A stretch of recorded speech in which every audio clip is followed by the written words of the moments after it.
el florecimiento de la vida es un fenómeno cotidiano, pero ¿qué nos hace tan afortunados en la Tierra para que podamos celebrar la vida todos los días? ¿Por qué no sucede lo mismo en ninguno de los planetas conocidos? Una de las diferencias más notables de la Tierra con respecto a otros planetas es su respirable atmósfera y su temperatura. Si tomamos en cuenta la distancia del planeta al Sol y el albedo planetario, la temperatura efectiva de la superficie terrestre sería de unos 18 grados centígrados, bajo cero, un valor muy diferente de los confortables 15 grados centígrados de la temperatura típica de la superficie del planeta. Es la atmósfera terrestre la que propicia una temperatura soportable y la que, durante millones de años, ha permitido el nacimiento de la vida.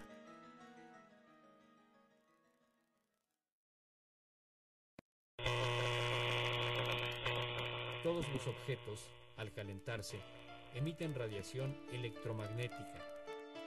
Mientras más alta sea su temperatura, más enérgica será la radiación. Vistas como ondas, mayor frecuencia y menor longitud de onda tendrán. La atmósfera terrestre es prácticamente transparente a la luz solar. Una tercera parte de la radiación solar que llega a la Tierra es reflejada de vuelta al espacio. El resto es absorbido por su superficie. Al calentarse, la Tierra emite radiación infrarroja de menor energía, invisible al ojo humano, pero a la cual la atmósfera no es transparente. Una parte de esta radiación es absorbida por la atmósfera y las nubes, otra parte escapa al espacio. La atmósfera se calienta a su vez y reemite radiación térmica infrarroja en todas direcciones, aumentando la temperatura del sistema climático. De esta manera, la temperatura en la Tierra es más caliente de lo que sería si no hubiera atmósfera, porque recibe radiación solar y atmosférica. Así, el calor se mantiene aún de noche cuando no llegan los rayos del sol. Cuando se empezaron a estudiar las propiedades que hacen que nuestra atmósfera sea tan habitable, no se encontró mejor analogía que un invernadero. En realidad, lo que pasa en la atmósfera no es lo mismo que lo que pasa en un invernadero. Al calentarse el aire, tiende a subir y es reemplazado por aire más frío. Esto se llama convección. La cubierta de un invernadero impide la convección y se ha demostrado que este efecto es unas 5 veces más importante que la absorción de energía térmica de la cubierta. Y en nuestra atmósfera no hay techo ni paredes que impidan la convección. Así que, más que un efecto de invernadero, lo que sucede en nuestro planeta es un efecto atmosférico provocado por las características particulares de nuestra atmósfera.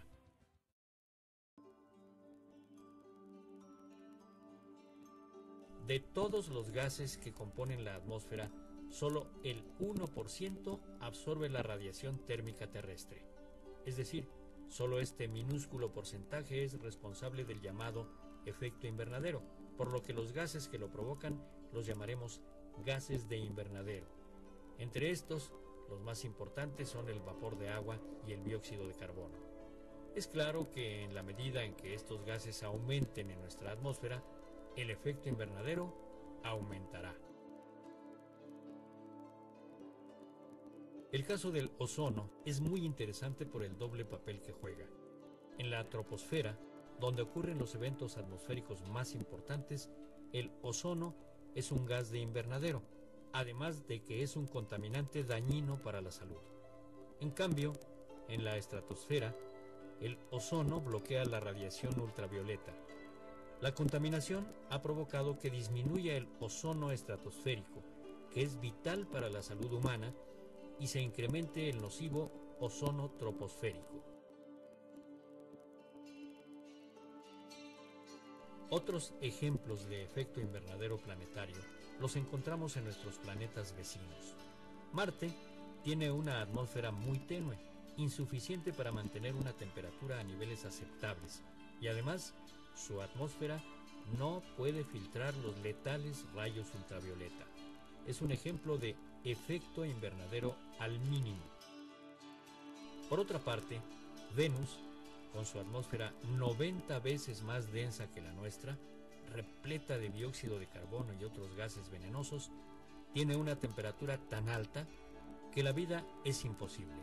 Este es un ejemplo de demasiado efecto invernadero.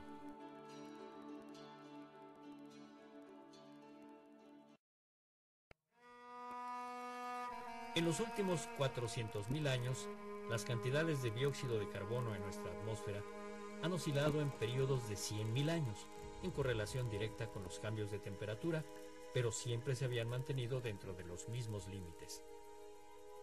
Los niveles más altos de dióxido de carbono nunca habían sobrepasado las 300 partes por millón en volumen en todo este periodo. Pero a partir del siglo XIX, cuando la humanidad aumentó la quema de petróleo, gas natural y carbón mineral y aceleró la destrucción de los bosques, que son sumideros de dióxido de carbono, los niveles del mismo han llegado a las 370 partes por millón. En un siglo se ha alcanzado un registro que nunca se había alcanzado en 400.000 años. El efecto directo en la temperatura típica de la Tierra ha sido un aumento sin precedentes al que se le ha llamado calentamiento global. En los últimos 100 años, la temperatura típica ha aumentado medio grado. Se calcula que, de seguir las cosas como están, aumentará en un siglo entre 2 y 5 grados más. Comparado con lo que cambia en un día de verano en la Ciudad de México, parece poco, pero a gran escala, la temperatura típica rara vez ha pasado de 1 o 2 grados en periodos de 10.000 años.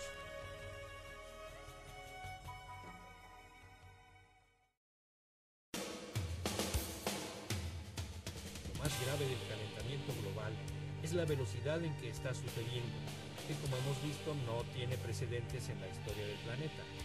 Las consecuencias son imprevisibles, pero entre lo que se ha estimado y lo que ya está sucediendo es que los polos se derritan más rápidamente y en consecuencia aumente el nivel del mar, lo que a su vez provocará inundaciones. Además, al evaporarse mayor cantidad de agua, se refuerza el efecto en la atmósfera.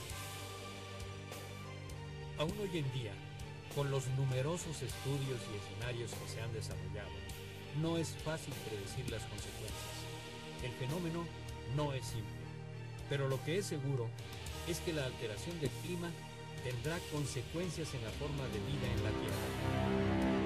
Nuestra Tierra, que, gracias a la atmósfera y el efecto invernadero, es un paraíso accesible, podría convertirse en un infierno incompatible con la vida si es que lo